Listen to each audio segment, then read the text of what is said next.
إله إلا الله بكاف لا إله إلا الله الله لا إله إلا الله الله لا إله إلا الله الله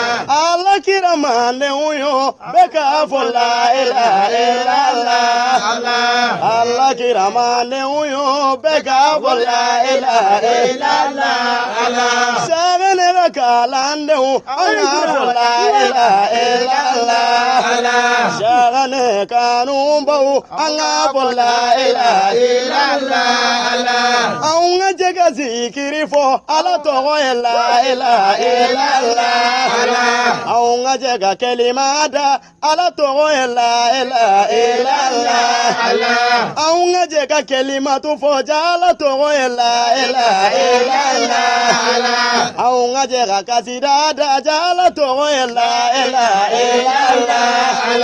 لا إله إلا الله الله لا إله إلا الله الله لا إله إلا الله الله لا إله إلا الله الله Muneka mengu sila meuma Sheika nehama hula kakalande umbe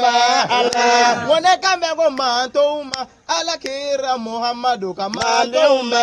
Allah Aunga jeka zigiru info Aunga fo la ilaha illallah Allah Aunga jeka zigiru info Aunga fo la ilaha illallah Allah Muneka mengu kalande uma Shaka mada tijani kalande umbe Allah Muneka mengu kalande uma Sheika nehama hula kalande umbe Allah Muneka mengu kalande uma Nyorondugu Muhammadi kanumba umma Allah Aunga jeka zigiru info Aunga fo la ilaha illallah Allah Allah kiraye munfo Kaunga fo la ilaha illallah Allah Shaka madu ya munfo unye Kaunga fo la ilaha illallah Allah Sheko tara ye munkele fo Kaunga fo la ilaha illallah Allah Siri mami ye munfo unye Kaunga fo la ilaha illallah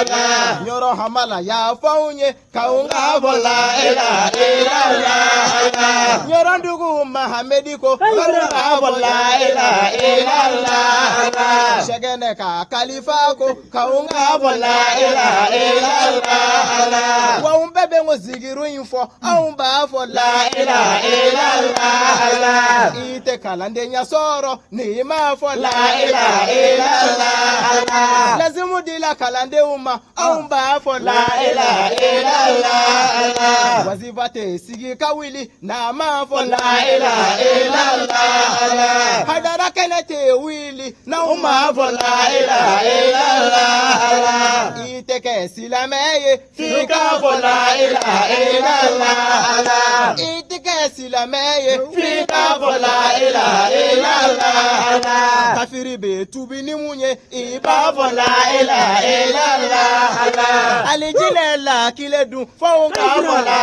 ilaha illallah Allah shagana ka kalande umbe wa unga fo la ilaha illallah Allah joni banango zigiru ina mugidu ko ate ko la ilaha fo Allah joni joka te ligiru info la ilaha illallah umba fo Allah shagana ka kalande umbe unga fo la ilaha illallah Allah umba fo la ilaha illallah la ilaha illallah Allah la ilaha illallah Allah